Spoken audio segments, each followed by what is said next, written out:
Hi guys, this video is here to share with you how you're going to do 2C in your packet as soon as you're done with 2B. So let's talk about what the sharks really need to know, the people who are going to invest in your product.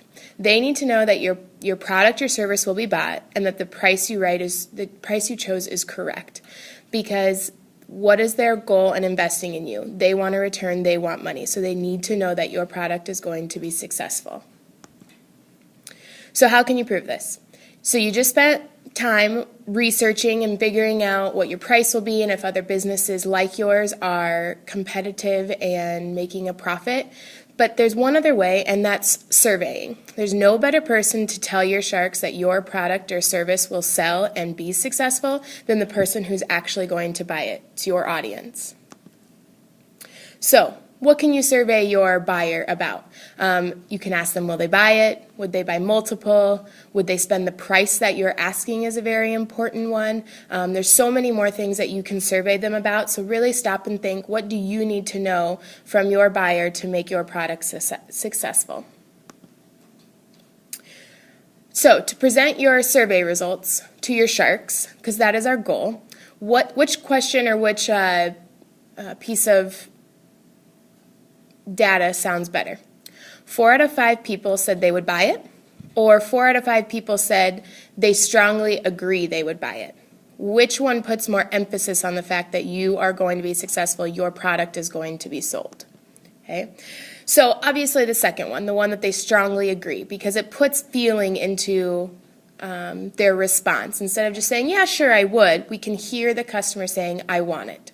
So I'm going to introduce to you a Likert scale. You've probably done a survey that had a Likert scale on it, and sometimes 1, 2, 3, 4, and 5 mean different things.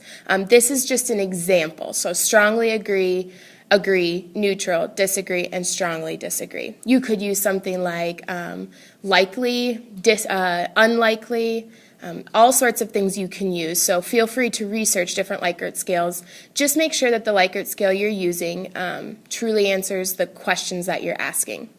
The purpose of this is to get rid of the yes or no questions. They show no feeling at all. Yes or no questions show no feeling. So we don't want to use them. They don't tell your shark how your buyer's really feeling about buying your product.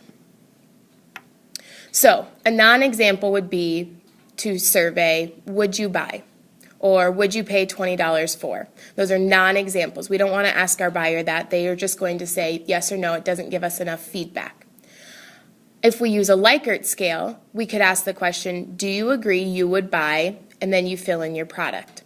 Then from your consumer's response, you can see whether they're like, yes, I love your product, I'm not so sure, or they completely dislike it. So this is going to give you more feedback to improve your product and let the sharks know how the buyer is feeling. So make sure that you pick one scale. Like I said, maybe spend some time researching different Likert scales or thinking back to surveys you've done and what they've had. Pick one for all of the questions you're going to ask.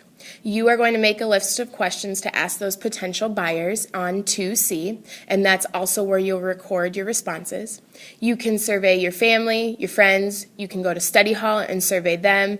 Mr. Weaver knows you're coming. You can survey your classmates. You can survey your teachers. Anybody you can think of that would be a consumer for your product, because, again, you want your survey results to truly show your sharks that your product is going to be bought. So make sure it's an audience that will even give you a chance of selling your product.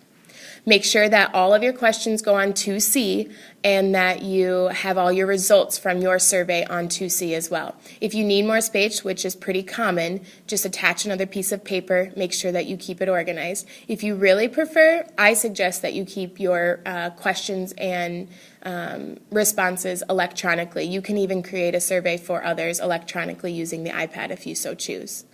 Again, email me if you have any questions about 2C. I'll be able to answer them as best as possible. As soon as you're done with 2B, you're going to get rolling on 2C.